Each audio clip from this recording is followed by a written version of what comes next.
Nityananda Sri Advaita Gadadhara Shivasari Gaura Bhakta Vrinda Namo Vishnupadaya Krishna Prestaya Bhutale Srimate Bhakti Vedanta Swami Niti Namane Namaste Saraswati Deve Gauravani Pracharine Nirvisesa Sunyavadi Paschatya Desatarine Panchakalpatarubhyascha Kripa Sindhubhyeva cha Patitanam Pavanebhyo Vaishnavebhyo Namo Namaha Mukam Karoti Vachalam Pangulangayate Girim Yakripa Tamaham Vande Siguru Dinatarinam Sri Krishna Chaitanya Prabhu Nityananda Sri Advaita Gadadhar Shivasari Gaur Bhaktivinoda Hare Krishna Krishna Krishna Hare Hare Hare Rama Hare Rama Rama Rama Hare Hare. So, good morning, Australia, Sydney. Good evening, Europe. Good noontime in Los Angeles. Good afternoon, East Coast. Good evening, Poland. Good evening, England. This class was specifically designed to solve a problem we were having in reaching Australia. We generally did Australian classes on Monday mornings. Now it would be 4:15 my time, and that would be 8:15 p.m. their time. But last time we did the class, not many people showed up, and it was a little inconvenient for me because it's my time for being at the temple and chanting japa. So we're trying this, and of course when I travel, I'm engaged on the weekends, so it's not going to work. But I don't travel till the end of the month, so we can do this for now, and we can see how this works. So we are continuing from our last class, which we had, which was on Monday, about Damodar-lila, and I was reading from the Bhagavatam and also reading from commentaries of Vishwanath Chakravarti Thakur and trying to go more deeply into the Damodar-lila. But one thing we should understand about the Damodar-lila and understand about Krishna consciousness in general, when we speak of love, love is a very abstract thing, and we define love according to our experience of it. But our experience of love in this world is not the experience of love in the spiritual world, because that love, there's nothing personal in it. So Bhaktisiddhanta said that the desire to possess, the desire to control, the desire to have, the desire for sense gratification, these desires do not exist in pure consciousness.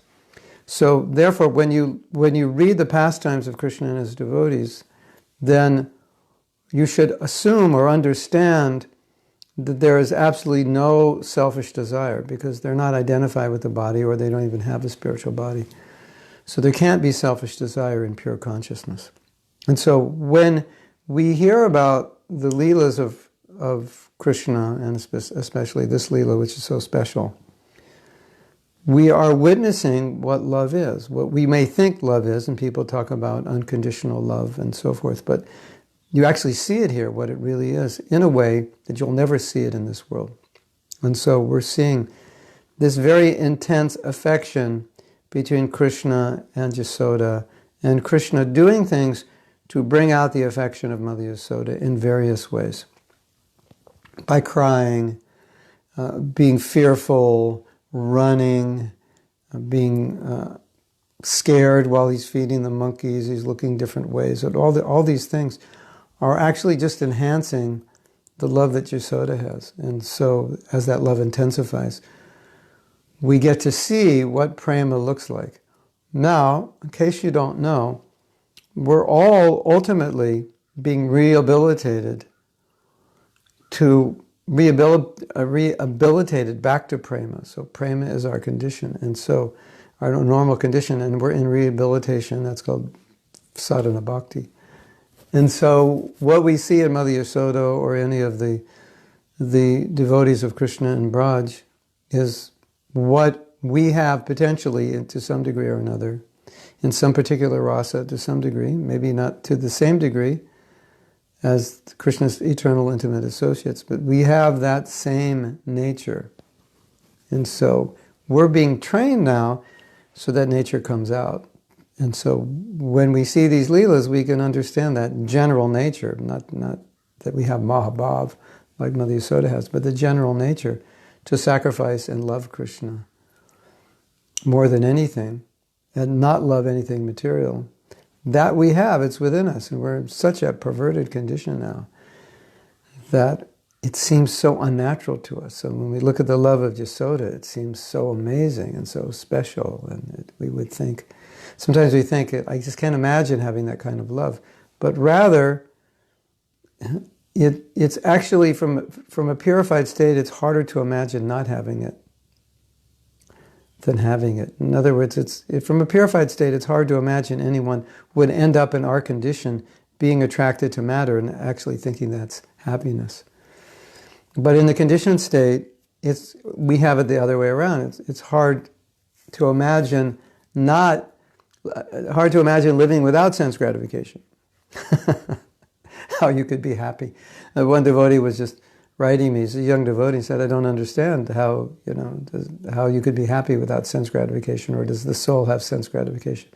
In other words, we're so used to happiness coming from sense gratification, it's really difficult to understand that there's happiness that's in a completely different level, a completely different universe of happiness. But that's what we understand, and that's why it's so important to hear these pastimes and absorb ourselves and try to analyze it. And even though there's so much love there and there's so much exchange, the acharyas are analyzing it. And why are they analyzing it? So we can understand what love is, because we don't really understand it.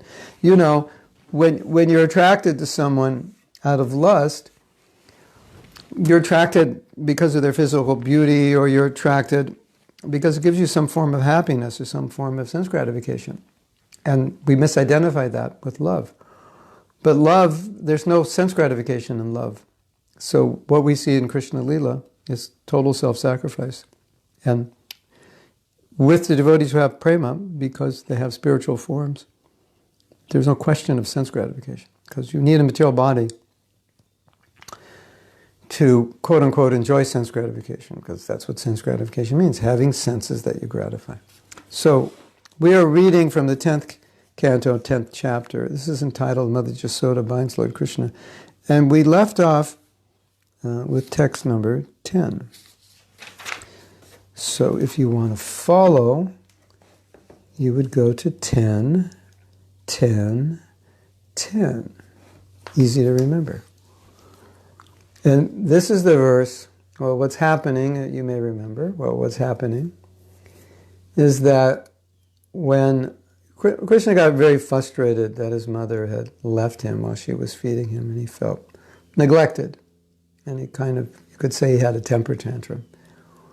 And so he broke the pots of yogurt, he pulled the mortar, knocked the trees down. Alachua Manigriva came out. He knocks the trees down. Wow. Pulls, he gets a stone and carves a hole in the butter pot, makes a hole and he sits on top of an upside down grinding mortar, and he's feeding the butter and the yogurt to the monkeys, and he's looking around so he won't get caught, so he's fearful, right?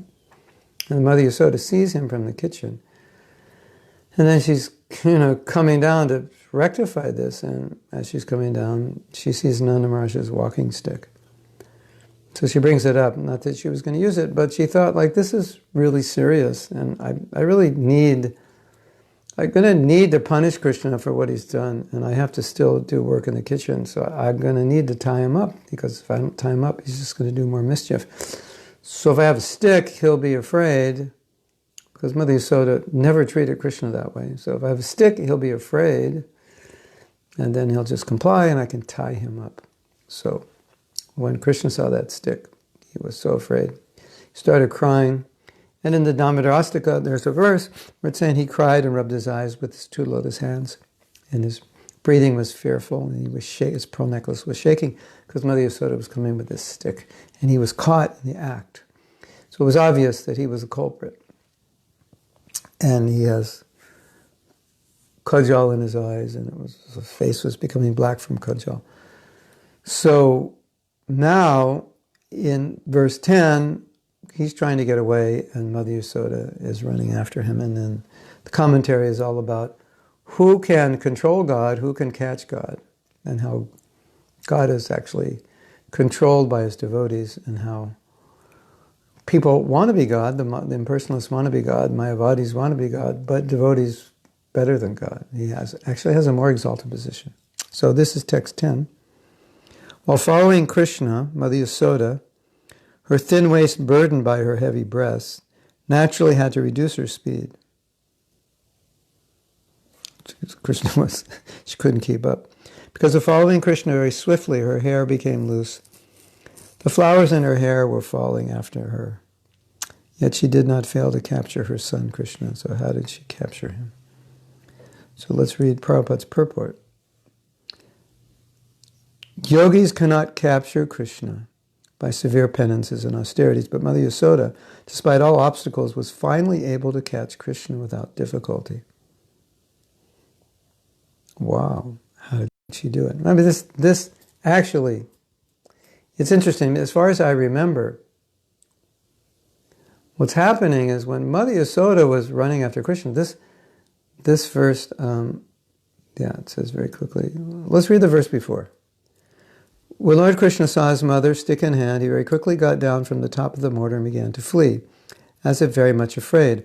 Although yogis try to capture him as Paramatma by meditation, desiring to enter into the effulgence of the Lord with great austerities and penances, they fail to reach him.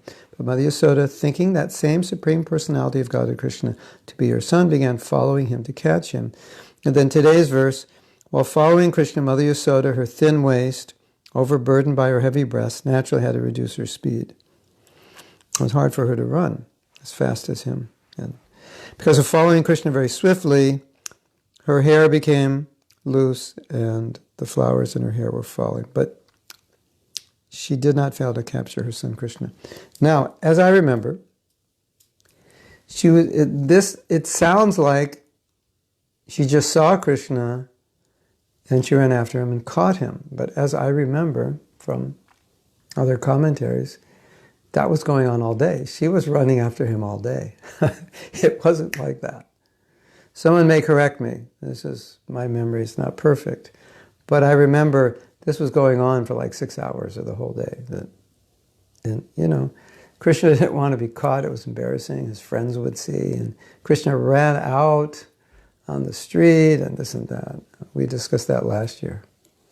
So, yogis cannot capture Krishna by severe penances and austerities, but Mother Yasoda, despite all obstacles, was finally able to catch Krishna without difficulty.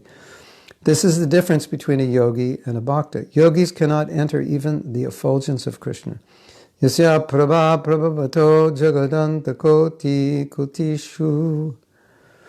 Brahma Samhita 540. In that effulgence, there are millions of universes, but yogis and jnanis cannot enter that effulgence, even after many, many years of austerities, whereas bhaktas can capture Krishna simply by love and affection.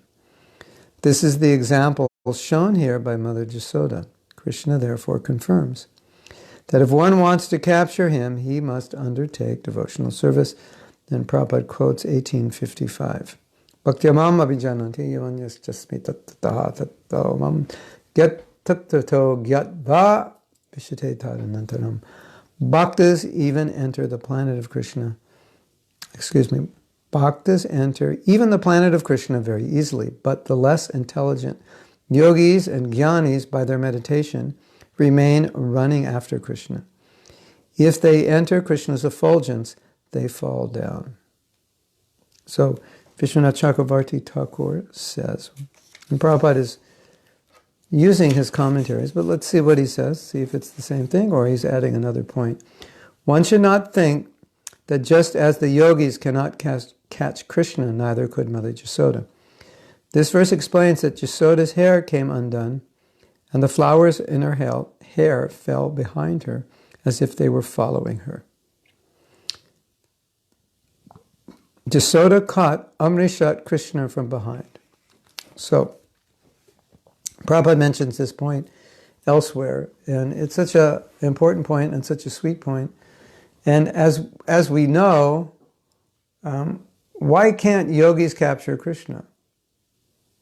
Because just like us, nobody can capture us unless they love us. And where there's love and affection, then our heart melts, and we'll do anything for that person. And we just want to serve that person and love that person, isn't it? When somebody captures your heart, they've captured you. They've captured you. When they got your heart, they've got all of you.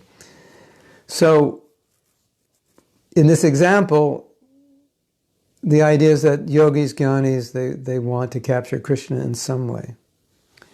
But they can't. And so this lila is always used, and this particular part of the lila is used to make this point that yogis and jnanis, even meditating for hundreds or thousands of years, they can't capture Krishna perfectly. And so how would you think that Mother Yasoda can capture Krishna? She's just a woman in Braj, but she has the rope to capture Krishna because she has the love. And Krishna is in the 6th canto of Bhagavatam. I think it's the 6th canto, the story of Ambarish and Durvasa. When Durvasa came and asked Vishnu, can you take the chakra away? And Vishnu said, I can't. You offended my devotee. Only if you ask his forgiveness can I take this chakra away. And then he went on to explain why. He said, my heart is captured by the devotees. The devotees are my heart, and my heart is captured by them. And basically, Krishna is saying, I'm controlled by my devotees' love. And so, you have to ask their forgiveness, because that devotee is in my heart, and you've hurt my heart. And only if he forgives can I forgive you. So,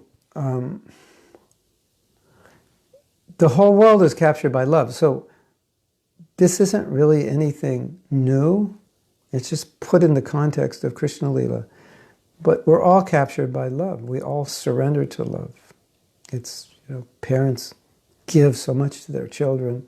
Lovers give so much to one another. And so to try to...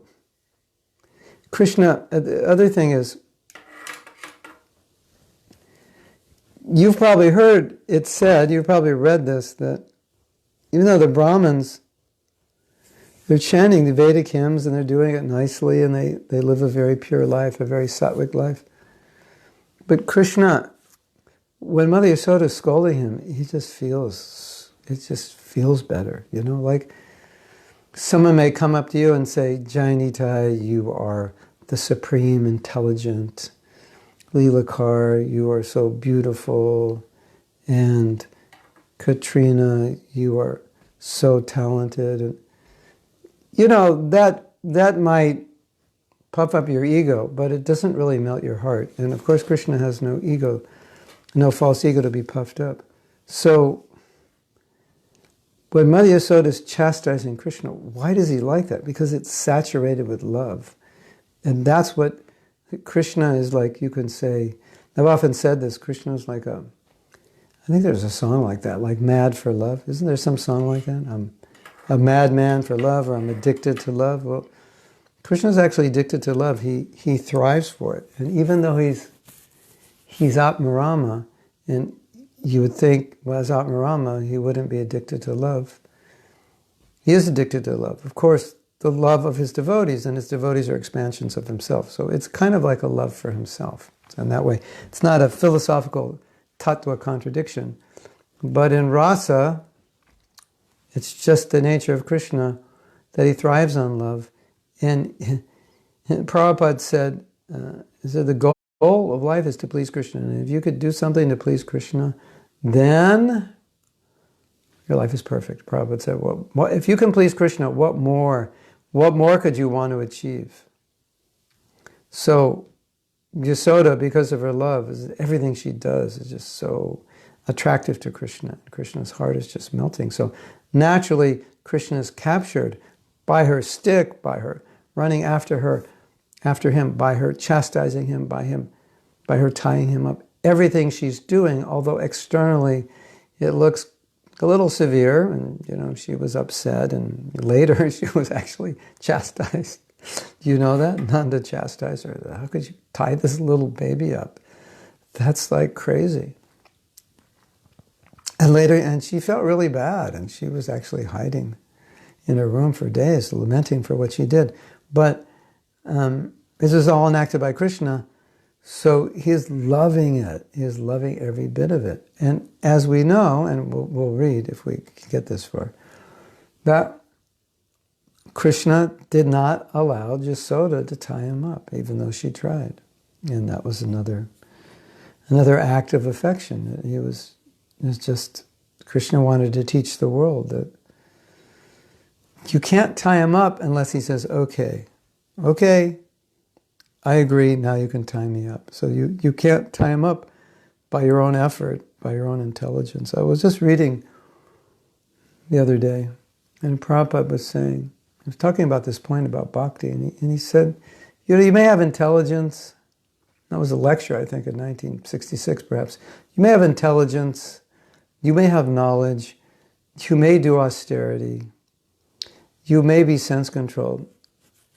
And Prabhupada said, but that can't help you that much. It just can't help you that much. It's only when Krishna says, okay, I will give you love, then everything happens. So, you can be the smartest, most erudite scholar, Sanskrit, perfectionly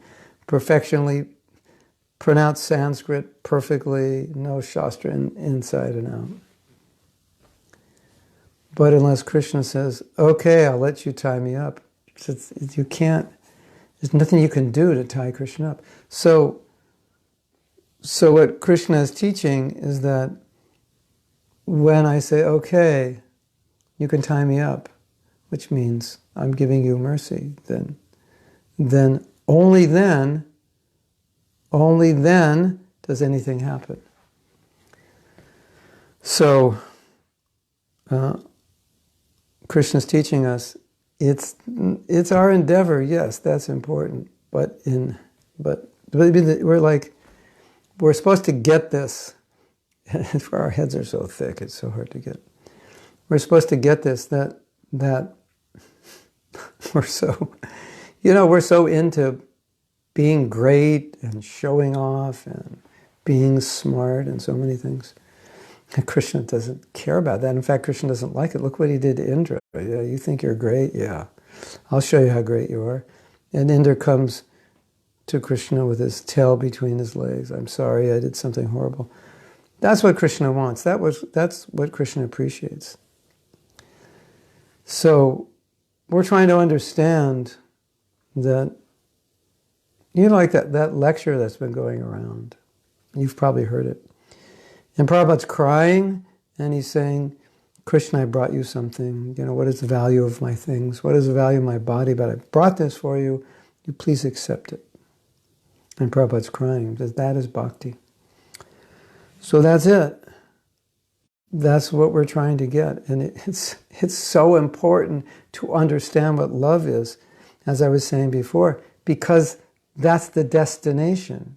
And so often we misunderstand what the goal of Krishna consciousness is. To be good at something, that's for service. That's not the goal. To be a brahmachari, to be a sannyasi, that's just facilitation. It's not the goal.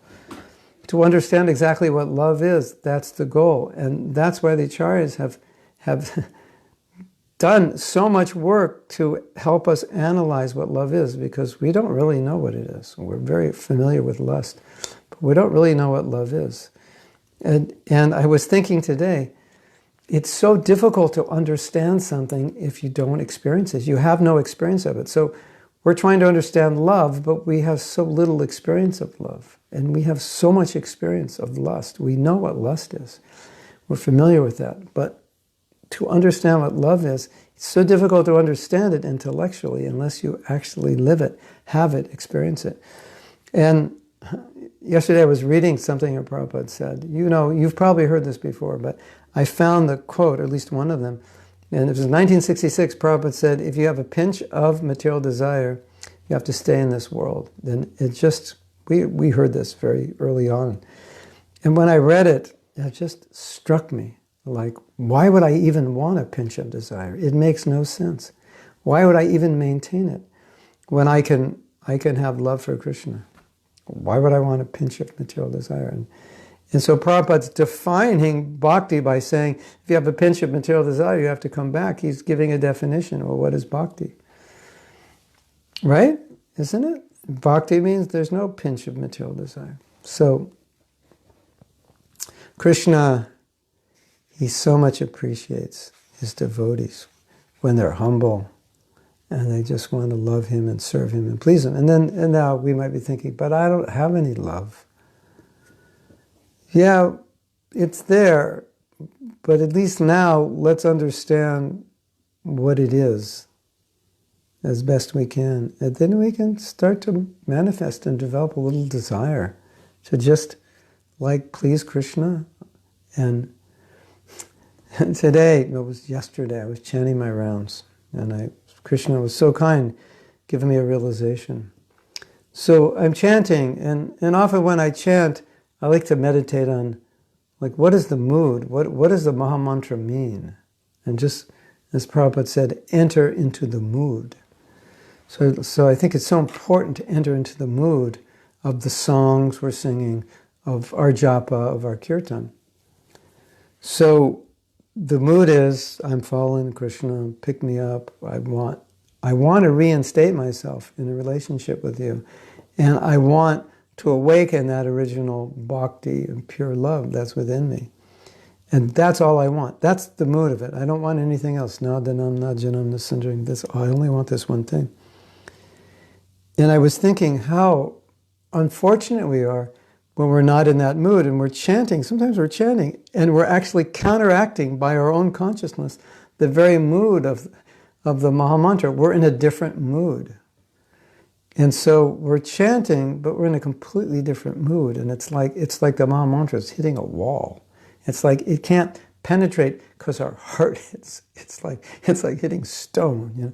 Maha Mantra is hitting stone. It's not hitting butter. So this fire is going in the stone. Nothing's melting because it's stone. Hare Krishna, Hare Krishna. I don't even want to chant. I just want to enjoy. I just want to be happy. I just want to be comfortable. I don't even care. I just want to be happy. Where's the pakoras? That's all I care about. And we're chanting, Hare Krishna, Hare Krishna, and the mantra is hitting this stone heart. And if we can just enter into the mood of the mantra so the heart is a little soft, and then when we chant the mantra, then the heart starts to melt. That's what the Bhagavatam describes as now you're chanting, and before that, you're not really chanting. You're just hard-hearted. That's what it means to be materialistic. So this lila, this Damodar-lila, is supposed to soften the heart by helping us understand what love is, so that when we execute devotional service, when we chant, at least the mood can be there. Not that the love is there yet, but the right mood is there, which will awaken it, and the desire to somehow love Krishna. One day, Krishna, please, please, someday, I want this. This is all I want. I don't want anything else. When will I be able to chant your name purely? When will I cry? Like Raghunath, when Raghunath was reading Bhagavatam, the pages were wet. Raghunath, why is your Bhagavatam all wet? Because he's crying. Wow. Have you ever read Bhagavatam and cried? Well, if you have, you're very fortunate. And at least we should understand that we should be crying, or want to at least have the desire to cry, or someday we will cry when we hear Bhagavatam. And if we're not crying, yeah, we're not that fortunate yet. And the heart is still hard.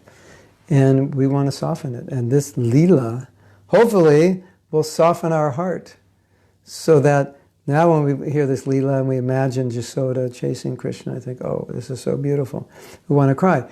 And why do you want to cry? Why would you cry? What makes someone cry? When something is extremely beautiful, that's when we cry, isn't it? Like something is, oh my God, like Havi Prabhu, you sing a song and it's so beautiful. I'm sure when you perform, people cry. It's so beautiful. They just cry. Or maybe when you're performing sometimes, it's so beautiful that you cry. We cry because we're overwhelmed by beauty, isn't it? And so these pastimes are so beautiful that if we can soften our heart a little bit, then when we hear them, we'll cry. And that will be our great fortune, that we can cry. Yes? Havi Prabhu, you ever cry when you do kirtan? You're performing, well, you're not going to admit it. Yeah. All right, well, if you're performing just as a career as a musician, you must have performed sometimes and felt like, oh, this is so beautiful, Krishna's empowering me, I just feel like crying. So that emotion in relation to Krishna, that's like fantastic, perfect, beautiful, isn't it? And that's what we're striving for. And material life is just means hard. Everything about material life, it's all about being hard-hearted. It's all about me. What do I want? And sometimes when I see how materialistic society has become, and you see these guys on Facebook, this year we made 100 million, and I can show you how to do it. It's like, what did Prabhupada say about that? Prabhupada said that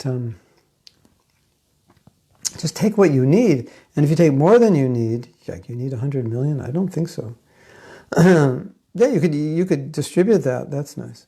You take what you need, and not more than that, but we've become so hard-hearted, we just want to grab so much for ourselves, and it's not necessary. It's not the mood of bhakti.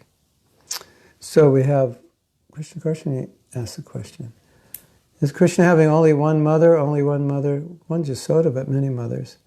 I mean, he has Braj pastimes, many, it looks like. No, but he has limited mothers there in one universe. Yeah, all elderly cowherd women are mothers, and if they love Krishna more, then they love their own kids. Yeah. So there's no shortage. If you want to be Krishna's mother, don't worry. There's a spot for you. You just can't be Yasoda. Prabhupada said that if you think you can be Yasoda, that's Mayavat. Yeah. Yasoda is Yasoda. And it's not that you become Yasoda. It's not like a post. Yasoda is a person, not a post. But there's so many elderly gopis. It's not like in the material world, oh, she gets to be Yasoda. If I can't be Yasoda, then I'm not going to Braj. I'm just going to stay in the material world. It's not like that.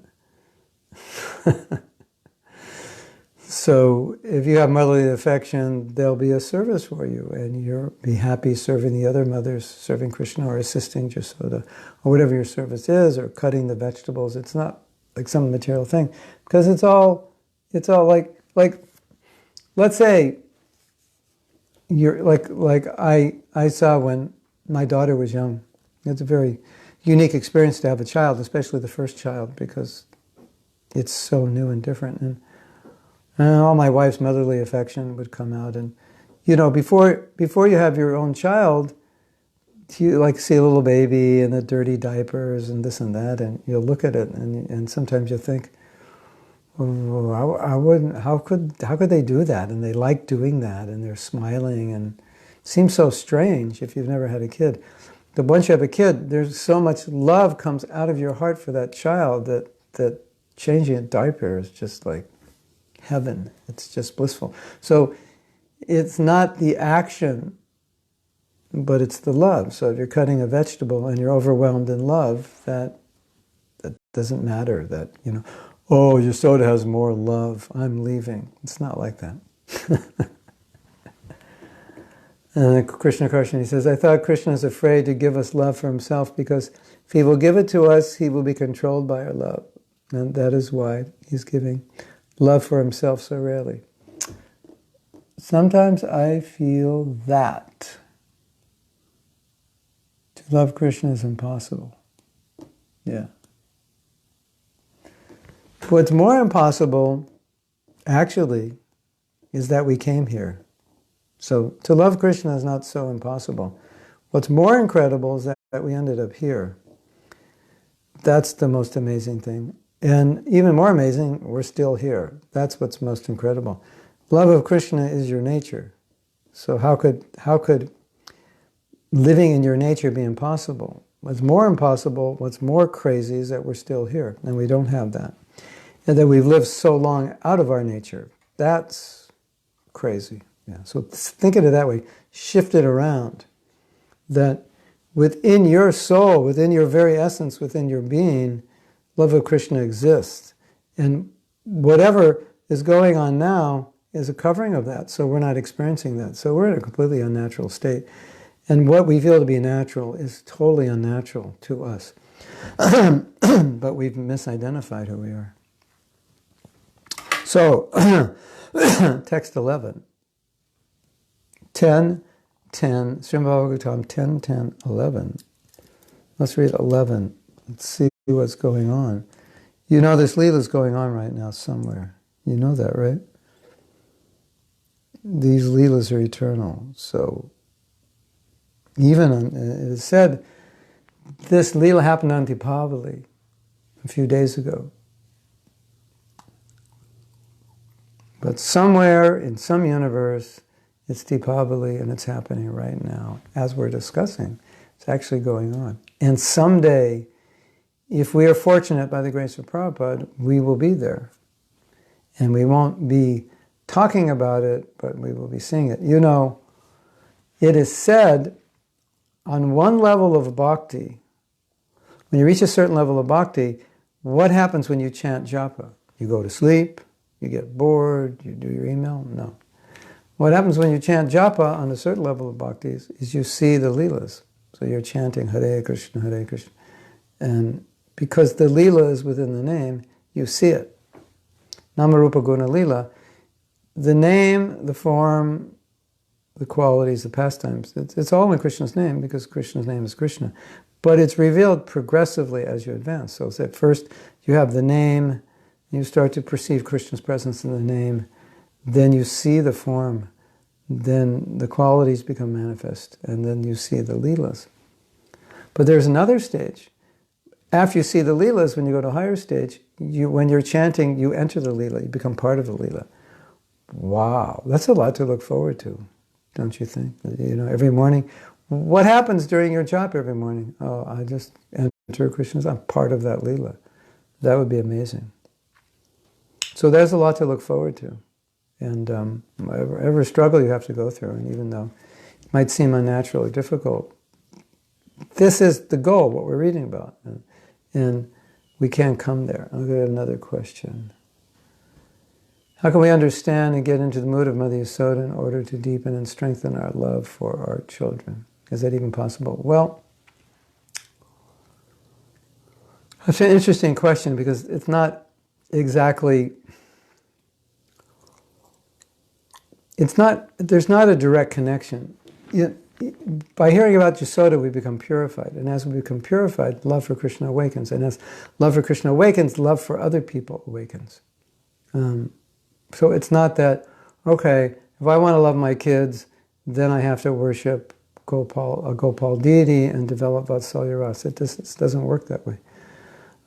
It works on two platforms. One is as you develop Krishna consciousness naturally, you develop more tolerance, more kindness, and so on, all the qualities you need to raise children. And secondly, as you become Krishna conscious, you become dharmic.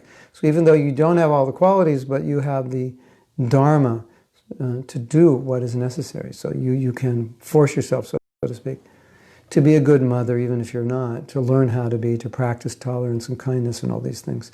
So that's part of being Krishna conscious. So it's not like we're going to write a book on Mother Yasoda Lila and say, this is a parenting book. Because you wouldn't parent like Mother Yasoda. Not exactly. You couldn't. It would be artificial. And it may not even be good for your children. You might spoil them. So this is a different kind of love. So Good parent means to insulate your children from the material and protect them with Krishna consciousness and get that Krishna consciousness deep into their heart. So when they leave the nest, which they will do, it's there. They can't forget Krishna. It's gone deeply enough that they'll always be Krishna conscious. That's what you want. And when they're teenagers, this or that may happen. But if you got that Krishna consciousness in deeply when they're young, then it'll remain there. It'll at least always be accessible, if not dominating them. Okay. So let's read. This is text 11. When caught by Mother Yasoda, Krishna became more and more afraid and admitted to being an offender. As she looked upon him, she saw that he was crying, his tears mixing with the black ointment around his eyes. And as he rubbed his eyes with his hands, he smeared the ointment all over his face. Mother Yasoda, catching her beautiful son by the hand, mildly began to chastise him. She's chastising him, but there's so much affection. It's like the acharyas say her chastisement is just, she was thinking, this boy, he is to be trained. He's misbehaving. What's going to happen when he's older? We have to punish him. We have to set an example. But it's just completely saturated with love. Purport, this is Prabhupada's purport. From these dealings between Mother Yasoda and Krishna, we can understand the exalted position of a pure devotee in loving service to the Lord. Yogis, Jnanis, Karmis, and Vedantists cannot even approach Krishna. They must remain very, very far away from him and try to enter his bodily effulgence, although this also they are unable to do.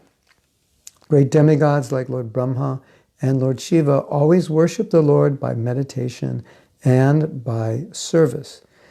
Even the most powerful Yamaraj fears Krishna. Therefore, as we find in the history of Ajamil, Yamaraj instructed his followers not even to approach the devotees, what to speak of capturing them.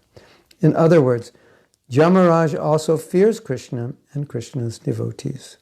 Yet this Krishna became so dependent on Mother Yasoda that when she simply showed Krishna the stick in her hand, Krishna admitted to being an offender and began to cry like an ordinary child. In other words, Krishna just submitted to Yasoda. Just picked up that stick and she submitted. He submitted to Yasoda. That's it. Krishna is a plaything in the hands of his mother. Krishna is a plaything in the hands of love. That's the nature of God. It's so interesting because when we read these pastimes and we read the commentaries, we have to understand, or the acharyas want us to understand Krishna's nature. Because if you want to love somebody, you have to understand what they like and what love looks like to them. And so it's Gaudiya Vaishnavism is so special because we're understanding the nature of God's psychology and his heart and what he likes and what he doesn't like and how to connect with him on an emotional level. Where will you learn that outside of Gaudiya Vaishnavism? So when we're reading a lot of the Bhagavatam, you see that in certain parts of the Bhagavatam, it's actually explaining Krishna's nature, his psychology, his heart, what makes him tick, what he likes, what he doesn't like.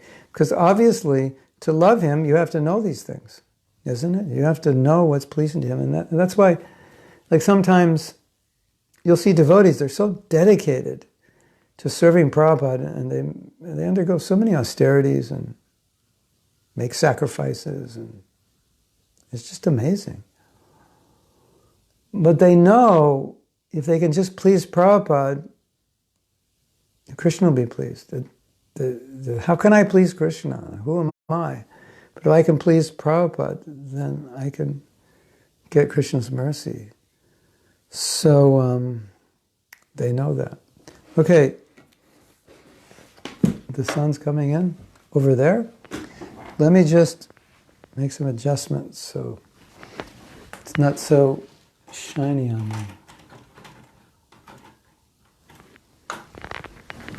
Is that better? I think that's better. Less distracting. Yeah.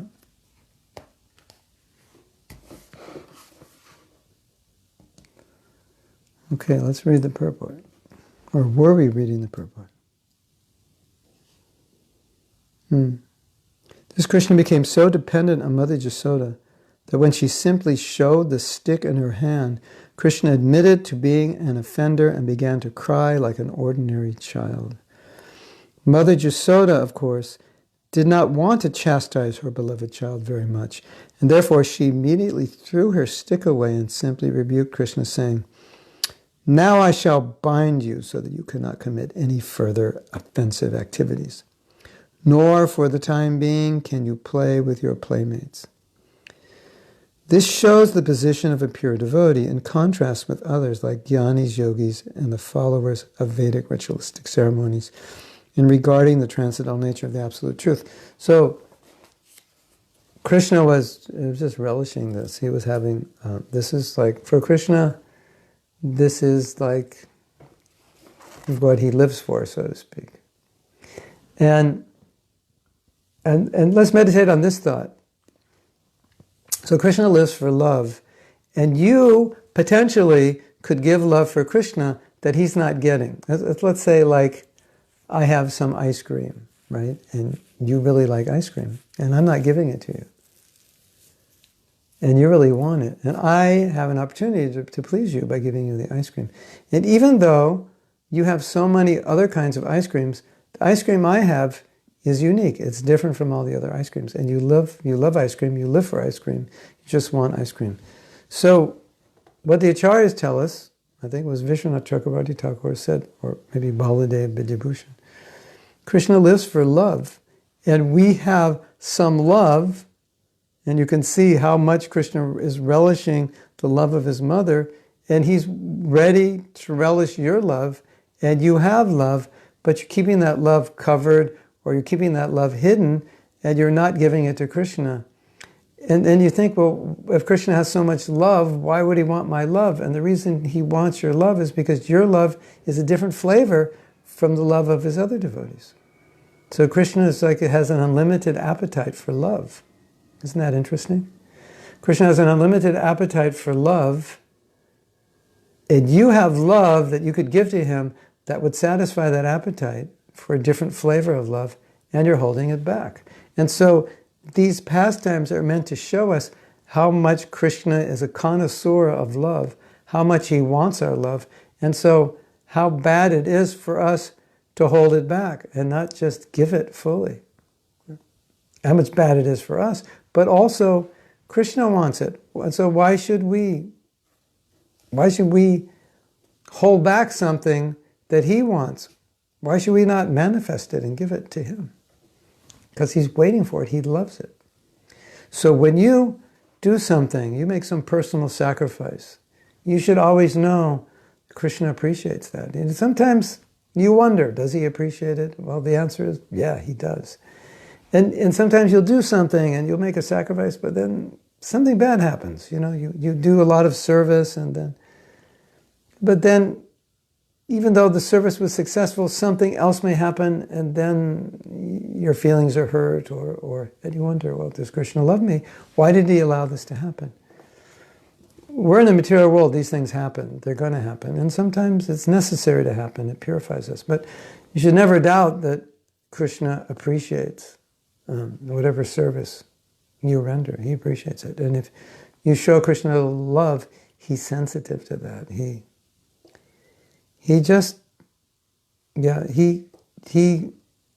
has so much love for us, and he wants us to have so much love for him. And we should just understand that, and understand, as best we can, how to manifest that love. And that's the whole Krishna consciousness. That's what it is. So let's read what Vishwanath Chakravarti Thakur says. Maybe it may be similar, but even if it is, there's no harm in going over it again and seeing how he has said it. Not only did Yasoda catch Krishna, who cannot be realized by the best of yogis, but she also scolded that Supreme Person, who is constantly praised by Lord Brahma, Shiva, and other exalted demigods. So here's this person, Om Tat Vishnu Paramam Param Sarapasyanti Suryaha Devi Vichaksharatam Vishnu Yat Paramam Padam. Here's this Supreme Person that all the demigods look up to and is worshipped by great sages with exalted prayers and obeisances and artis. And here his mother is tying him up and punishing him. Who is this Yasoda?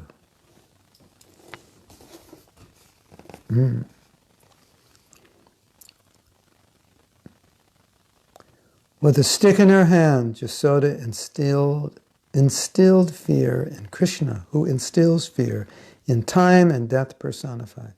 This verse is spoken with this intention. So we had talked about this on Monday, how Queen Kunti was just amazed at this Leela, because it is often said in the scripture that fear, if you fear personified, the personification of fear is afraid of Krishna, and Krishna, so that means if the personification of fear is afraid of Krishna, that means Krishna's not afraid of anything, and now Krishna is afraid of Yasoda. And so Kunti is saying, this is so bewildering. And with the help of the acharyas, they were able to understand this a little more deeply, that the acharya said something interesting. And it's a natural question we have. When Krishna's performing these leelas, we wonder, well, is he just acting? Does he know what's going on and he's just acting to satisfy Yasoda? Or is it something different? Does he not know? Does he forget? And the answer is yes. It could be either way. If he needs to know, sometimes he needs to know to keep the pastime going, and sometimes he needs not to know to create the rasa. So sometimes when Yogamaya sees the way the pastime is going, she'll cover Krishna. So as far as I remember and as far as I understand, he's not faking this fear. He's actually feeling it at this point. And Yogamaya covers him. So he's now totally in the forgetfulness by his own Yogamaya potency, causing him to forget his position as the Supreme Lord, and now fearful of his mother. And even when he understands his supreme position, and he fakes or feigns fear of his mother, or fear, or feigns any emotion, he's only doing that because that will increase the love of his devotee. And it's amazing. When you understand Krishna's psychology, you see that he's always calculating what will please my devotee, what will awaken that love in the heart of the devotee, because I love that love and I want that love, and I know they want it, and so I want to do something that'll bring it out. And so, you know how as Prabhupada said, between Radha and Krishna, Radha is always attracting Krishna, becoming more attractive to Krishna, more beautiful, more loving, and Krishna's responding, becoming more loving, more beautiful. So you see this with Yasoda and Krishna also. This is what's going on. It's just like this competition, more beautiful, more beautiful. So, Krishna was rubbing Kashantam, his eyes, Akshini, which were smeared with black ointment, Anjan Mashini, with the back of his left hand, like that. Mother Yasoda held Krishna's right hand and threatened him with a stick. So now you can picture the scene. Mother Yasoda has got Krishna's right hand. Well, that looks like my left hand. It's my right hand. She's got his right hand, she's holding, and she's got a stick in the other hand, and with his left hand he's rubbing his eyes. What a scene. I would love to see this, these leelas enacted in professional film by professional devotee actors. And so all the rasa comes out. That's the whole point of drama. So we can, it's like, if we don't experience emotion in Krishna consciousness, we're going to experience emotion for something. So these leelas are supposed to hopefully bring out some emotion, some attraction. Just look at this leela and go, this is amazing, Krishna's crying, but Yasoda's chastising him. It's just like, there's like mountains and oceans of emotion and love going on here.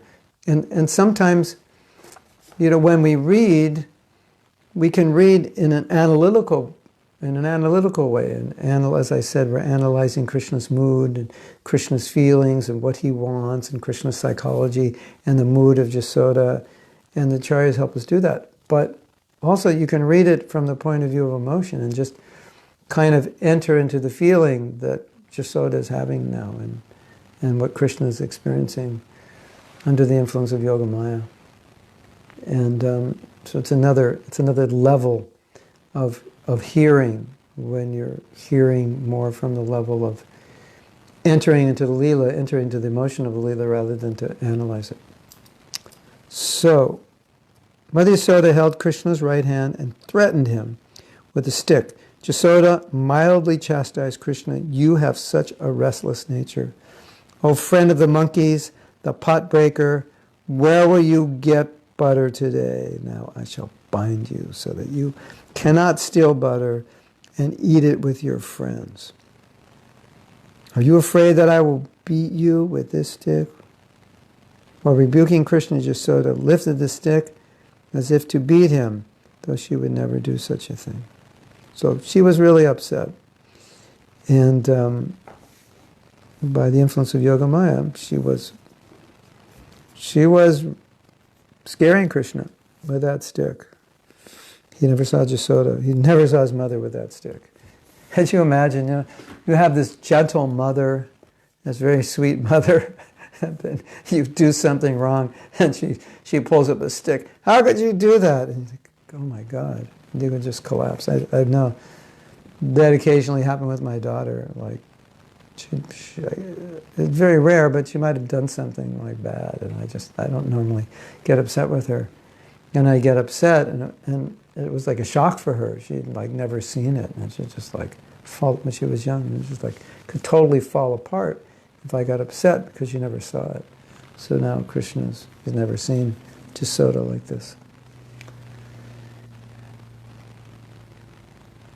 Oh, welcome from Taiwan. It must be. Oh yeah, it's a good timing in Taiwan, right? So Krishna Karshani says, recently I was listening to a class of my Guru Indradumna Swami from Kartik and Vrindavan, and he said that Mother Yasoda is doing everything for him and not letting everyone do anything for Krishna. And I have heard it.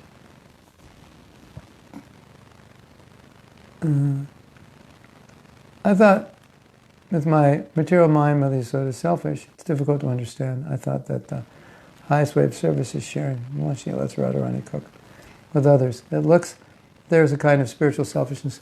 There's no selfishness, but the way we understand it is like Radharani, she wants to engage everyone, bring the other gopis. But sometimes she knows that Krishna wants her and only she will satisfy Krishna.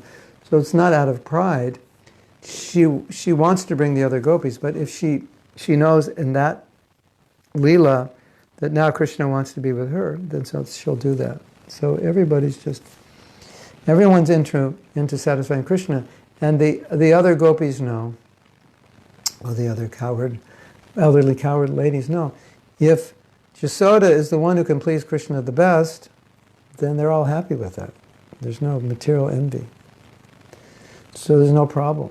So if Yasoda thinks I'm the one who can serve Krishna the best, it's because in that particular Leela it's true, and therefore she does it.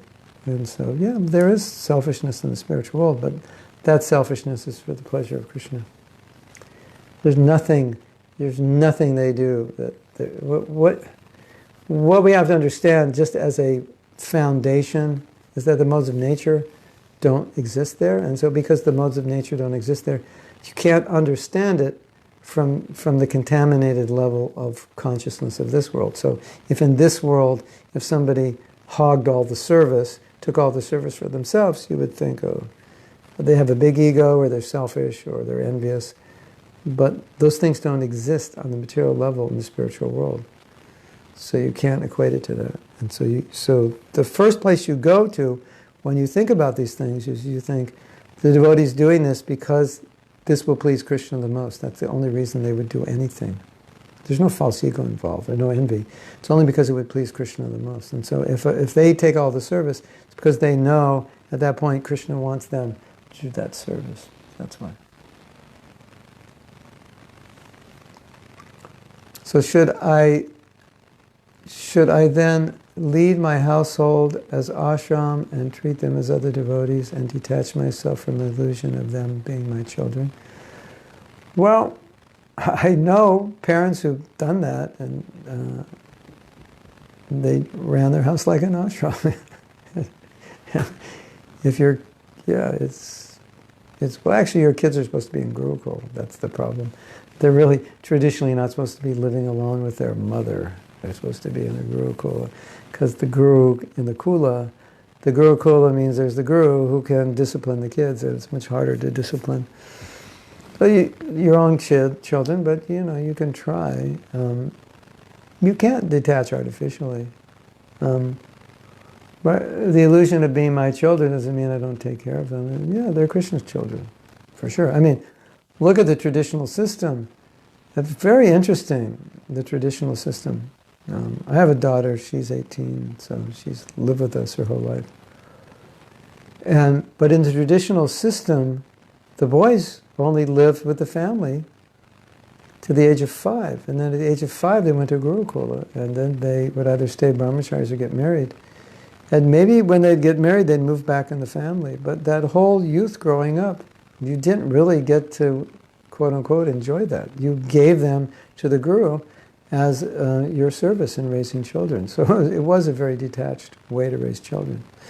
And then your daughter, in Vedic culture, 12, 11, 13, would get married. So you're only with your daughter for a very short time, and then she goes, and you're only with your boys for a very short time, then he goes, and he may come back home, and he may not.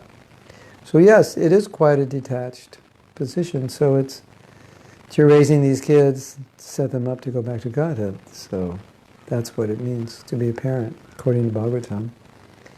Of course, we enjoy so much being with our kids and so forth. But the real enjoyment is seeing them become Krishna conscious, not just seeing them materially successful. So we have this topic of love to Krishna is confusing to me a bit. We hear that we have to love Krishna, but it's covered. And we hear also that only Krishna can give us love. How to understand it? If I hear a statement, only Krishna can give love to me, it means that I don't have till Krishna will give it, but I already have this love, but it's covered. Yes, this is a controversial point, and different acharyas have said different things, but it's like simultaneously one and different. But Prabhupada said, Nitya Siddha, quoting CC, Nitya Siddha Krishna Prem, the love is there. But if you do sadhana, you will earn mercy points by doing sadhana. So if you're good in sadhana, you will become purified and you'll move up the ladder towards bhava. But after that, or coming into that stage where Krishna is going to give love, that you just have to wait till he gives it, because he owns it. And so you can have love, but the love of the Brajbasis, that kind of love, no, you can awaken love. You can, through the practice of Krishna consciousness, it will awaken. But that kind of love that controls Krishna, that love, there's really nothing you can do. Just wait. And you just wait till you get it. Because as Prabhupada said, as you mentioned, Krishna knows once he gives love to his devotee, he'll be controlled by them. And I've seen this, you've probably seen this also, that sometimes when people go through bad relationships, they become very cautious about having other relationships. Because they know that once they give themselves to another person, they're controlled by them. And so it's a big thing to allow yourself to be controlled by somebody, and that's what love does. And that's why sometimes people who've been burnt in love will not allow themselves to get into another relationship because they don't want to be controlled. So where did that tendency come from? It came from Krishna. No, Krishna is going to be controlled. So the idea is that, yes, by sadhana bhakti you will get mercy. By pleasing your guru, you will get mercy, and all these things will help you advance. But to get prema, or even higher stages of bhava, that there's really nothing you can do other than, you can't really earn it. It's not like there's a process, so to speak. It's just you have to have such a strong desire for it, and pray for it, and just keep acting as purely as you can. And if Krishna is merciful, he'll give it. And we're confident that Krishna will give it. Prabhupada is promising us. And this is what we want. I was just thinking the other day, I was reading some lila or something about the Vishnu Dutas and going to Vaikuntha. And so I was thinking, if let's say Vishnu came to you and said, I have a Vaikuntha airplane. You want to go to Vaikuntha. Everything's ready. You can go. What do you think most devotees would say? They would say, Vaikuntha or Braj? And the Vishnu Dutas would say, Vaikuntha. I think most devotees would say, no, let me just stay here and work on my bhakti because I want to go to Braj. That's where I want to remain eternally. I think most devotees would say that. At least most devotees who are evolved, sufficiently evolved, which means many, many devotees in ISKCON, would say, I don't want to go to Vaikuntha. That's not my Sthayi Bhava Krishna. That's not my rasa. Like Gop Kumar.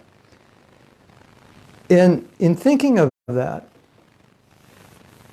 and looking back at my life and thinking, well, at what point in my life would I have said that or thought that way? And it's probably fairly early on, not maybe right away until I understood these things, but maybe after 10 years or so where there's some attraction develops for Braj Bhakti and you understand what it is. You wouldn't want to go anywhere other than Braj, and you'd be happy to take birth again if that's what's required to go to Braj.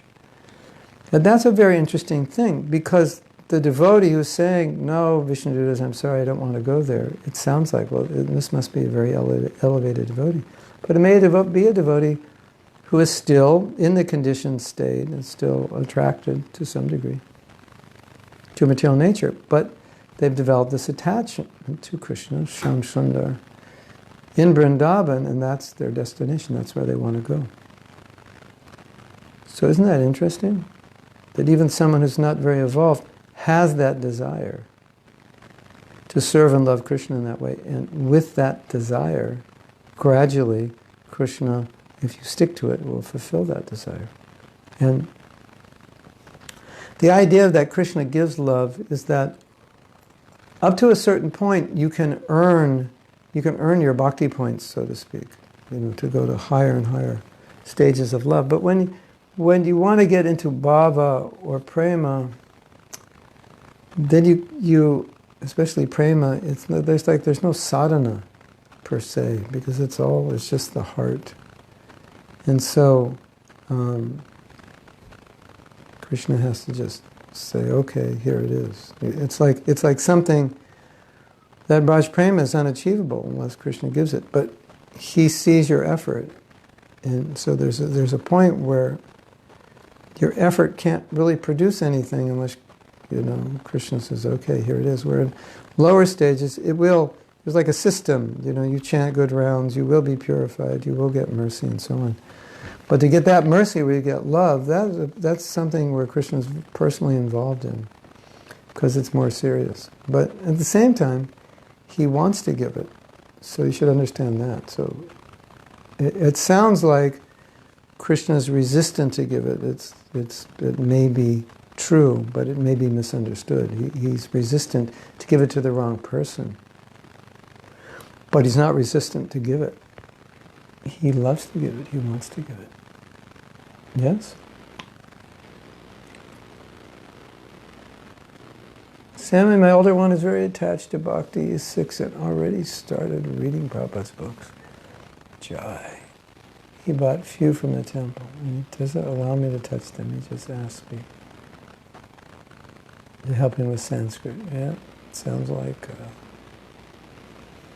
he was on the Sankirtan party in his last life, and he's just continuing. So,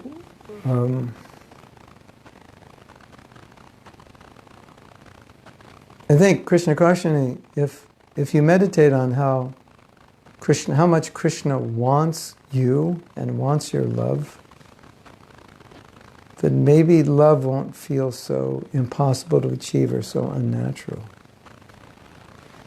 Because Krishna's asking you for it. That's what he wants. That's how you please him. That's all he wants. And that's how you please yourself. And Krishna is so interesting. Could you imagine, you're in love with somebody and you're waiting millions of lifetimes for them to turn to you, and you're just patiently waiting and hoping and praying that in one life they'll turn to you. And you just wait in their heart life after life. I mean, I have a godbrother, Madan Mohan, and sometimes he talks about Krishna in very personal ways, like to help us realize that even though we're talking about Krishna, it's almost like sometimes in our mind it's not like he's a person. He's like some almost mystical figure or mythological or so transcendental that we don't relate. But he likes to talk about the fact that Krishna has feelings. He likes to talk about what he calls it empathic theology. In empathy, when someone's talking, you mirror back the emotions that you understand or feel that are coming from them. So he said, you could do that with Krishna. So if you were mirroring Krishna, so Krishna, you're feeling separation, you're feeling unhappy that the jiva souls have left you, you're missing them, you want their love, is that what you're feeling? And a very interesting way of looking at Krishna from the perspective of his feeling. Isn't it? Because it personalizes it to the maximum. And then you realize when you're empathetic, when Krishna, like you read a verse in Bhagavad Gita, and then Madan Mohan would say, well, try to empathize with what Krishna's saying. So Krishna, what you're saying is, you want me to take shelter of you, and I shouldn't be afraid because you're guaranteeing that you'll take care of me and I'll have your shelter, and you just want me. Isn't that an interesting way of looking at 1866? Sarvadharmam Puritaja, just surrender to me. And imagine what Krishna's saying. You have to feed it back. You have to mirror back what he's saying. So you're saying you want my love, and you're giving me your love, and you don't want me to be afraid. You just want me to trust you. It's very personal, isn't it? So if you think of Krishna in that way, not someone transcendental, too transcendental to understand, but think of it in a more empathetic way. What is he feeling towards you? That can help you. And if Krishna's feeling that way, then certainly he'll make it possible to achieve that. Krishna's feeling that way, but he wouldn't make it. If he's feeling that way, he wouldn't make it impossible. But he wants you to do your part. Satyanananda Swami said something nice. He said, Krishna wants you to give him a pretext for which he can engage with you. So let's say, like, a young boy meets a young girl, and they both like one another, but they're embarrassed to say that I like you. So sometimes there has to be some pretext for which they engage in, and so maybe the boy finds out that the girl likes the ocean, and he happens to have a surfboard. So there's some pretext, there's something there that by which they can, oh, I have a surfboard, you like the ocean, if you want to go. There's a pretext. So you have to give Krishna some pretext with which to engage, and so we can't just be running from him. So Krishna is saying, yeah, I want to, I have a surfboard, you know, so you like the beach? You want to, what do you think? He's like, he's giving you something to, and then you just have to say, okay, that sounds good, I like that. Give him some pretext with which he can reciprocate. And then, if he wants you to go back to God, and Prabhupada said many times he wants us to go back more than we want to, so if he wants you, then you should always feel that, well, if he wants it, and I want it, certainly he'll help me. So ultimately, why couldn't I achieve love, if that's what he wants? And I like to look at it this way. If he wants it, I just shouldn't resist it. And so the problem I have is resistance. So Krishna wants me to love him, so then what's the problem? I must be resisting in some way, right? But if I don't resist, everything's okay. Yes? Does that make sense? So think of it more in terms of, not that I think it's impossible, but I think it would be very easy. I just have to stop resisting Krishna's invitation and Krishna's willingness to help. And so Krishna is as willing to help me as I'm willing to give him a pretext with which to help me. Okay, Krishna, you want me to do this. You said you'll help me. Okay, so I'll put myself in a position where you will help me. And then you see Krishna helps you. And then you'll see that, at least in my experience, when you do these things, then you see that Krishna consciousness, it's really there very strongly within all of us. Like you go to Vrindavan and experience all these emotions in Braj or Mayapur, and you get all these realizations, and your job is so much better, and you see that. It's like if I don't resist, if I just allow myself to bask in that spiritual energy, it's so natural. Everything's so natural. And when it's so sense gratification then becomes unnatural. So we have to think in those terms, and then it'll make sense.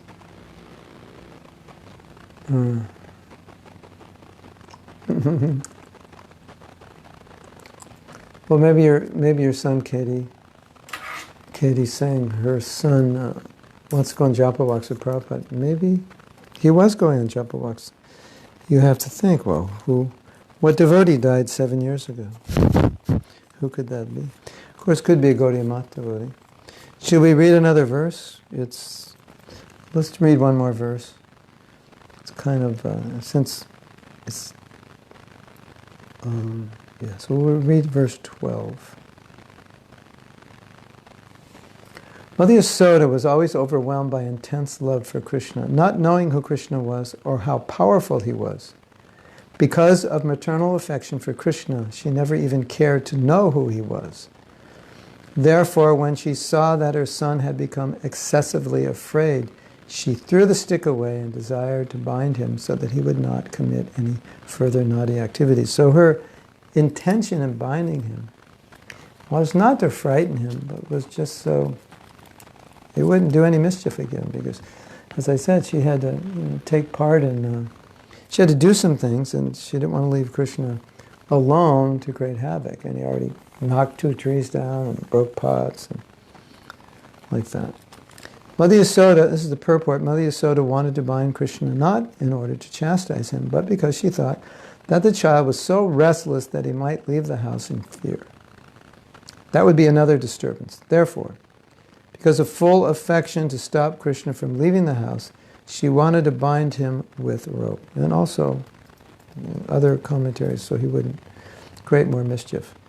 Mother Yasoda wanted to impress upon Krishna that since he was afraid merely to see her stick, He should not perform such disturbing activities as breaking the container of yogurt and butter and distributing its contents to the monkeys. I was reading today that, Krishna would steal yogurt from the neighboring houses. And the neighbors would come and say, Yasoda, your boy is stealing our butter. You have to control him. This is not right.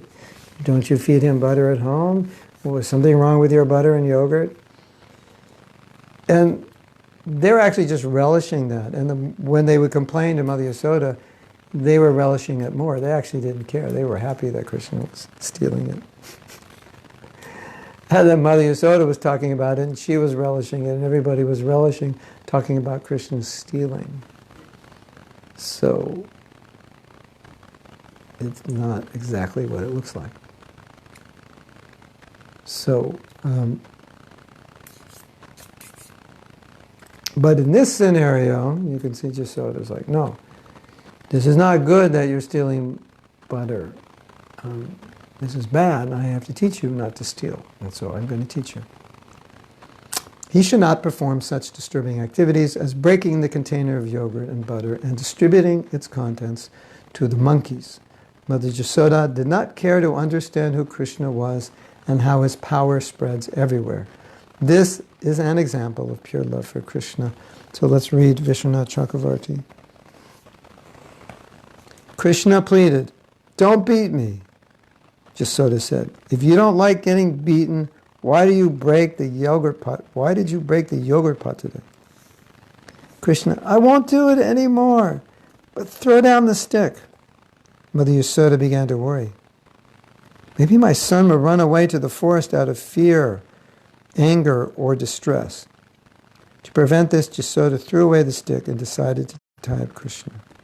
Due to being completely absorbed in Krishna's sweetness, Yasoda had no knowledge how powerful he was. So, there's an interesting pastime I've told before. And it's interesting because it shows how Yoga Maya works. And I want to tell it again. You've probably heard it, but many of you haven't heard it.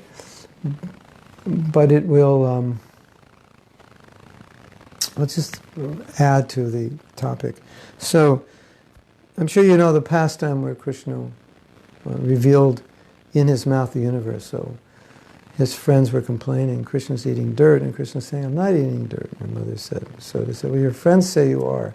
So if you're not, just open your mouth and prove it." And he said, "Okay, I'll open my mouth. Just look inside. There's no dirt." And she looks inside, and she sees a lot of dirt, like the whole earth and the whole universe. That much dirt. And then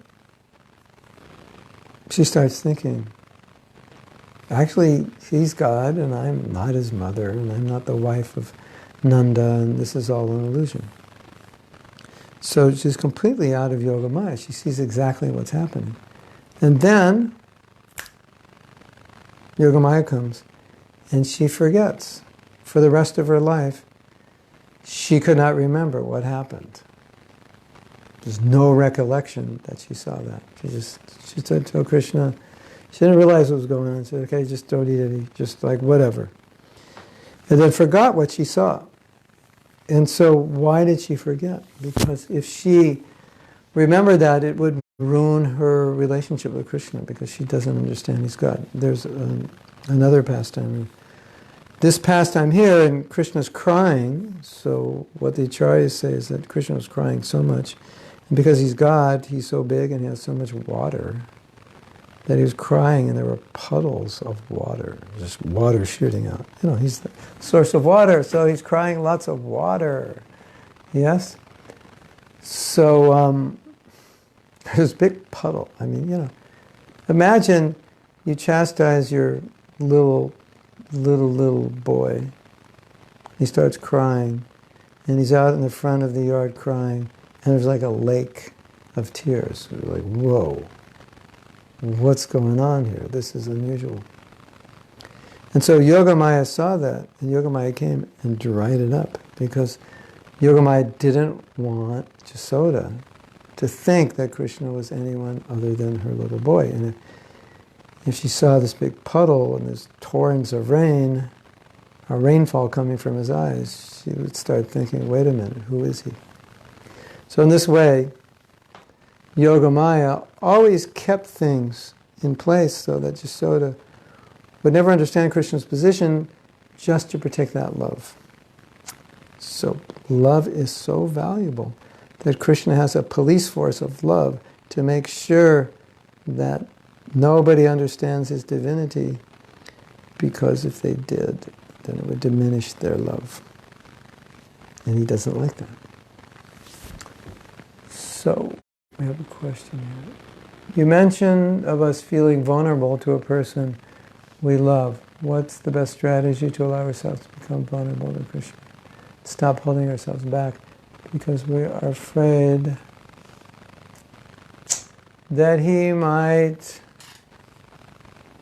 have for us different plan and path, as in terms of how to lead our lives and which path to take, which consequences, impediments, then we have planned under the illusion for ourselves and our close ones. Well, I was speaking to one devotee, and one devotee was having maybe a little trust issue. How can I do this? Will Krishna protect me? And so on. I said, well, why don't you test Krishna? And that sounded kind of strange to her. So I explained well, Krishna says I'll protect you, so why don't you test his promise? Like I say, come to Alachua and I will give you $5,000 and you can stay in my house when I go to India, and you'll have 2 cars, internet, a house full of boga, you have a garden for your vegetables. And you think, well, why would, I don't know, he's telling me to come, but then I could come and like someone else is in the house and the car has been sold and this, and then I'm just stranded, I have no money. And then someone says, well, why don't you test him? He said he would do that, and the only way you're going to know is you just have to say, okay, I'm coming. And if you trust him, then you know that he will give you everything. So that's, in that sense, I said, test Krishna. Why don't you test him? Test him and see. You know, you're afraid. I said, I don't know if Krishna will do this. Well, how will you know unless you test him? So that's the answer. You can test him. Test that he has a better plan than you do. How's that sound? Good? Good or great? Great or fantastic? Super or super? Okay. I think I will end with your permission, unless you have some question you're dying to ask. Tomorrow morning in Alachua, we're celebrating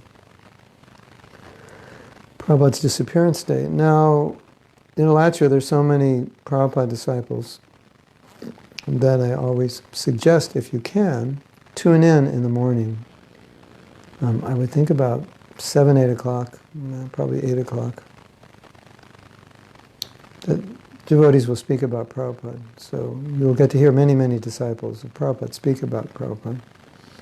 So you can go into, I don't think you can get the video, but you can get audio, Alachua Live, you can get audio if you're, and then tomorrow at 5 o'clock, which is a half hour from now, I'm going to be speaking about Prabhupada's disappearance at the Sunday feast, and that'll be from 5 to 6 Eastern Standard Time. Might be too late for those of you in Europe. That means 10 o'clock in London and I guess 11 in Poland, right? But, and that would be Monday afternoon in Australia. So a little late for Europe, but good in Australia, and a little early in China. But if you want to hear, Alachua is a great place to listen to Krishna Katha. Okay? So, thank you for coming, and all of you. And we'll see you. We can. Next class will be next Saturday. We'll do the same thing next Saturday. And next Sunday we'll have class also. Srila Prabhupada ki jai, go Premanandi, Hari Hari Bol.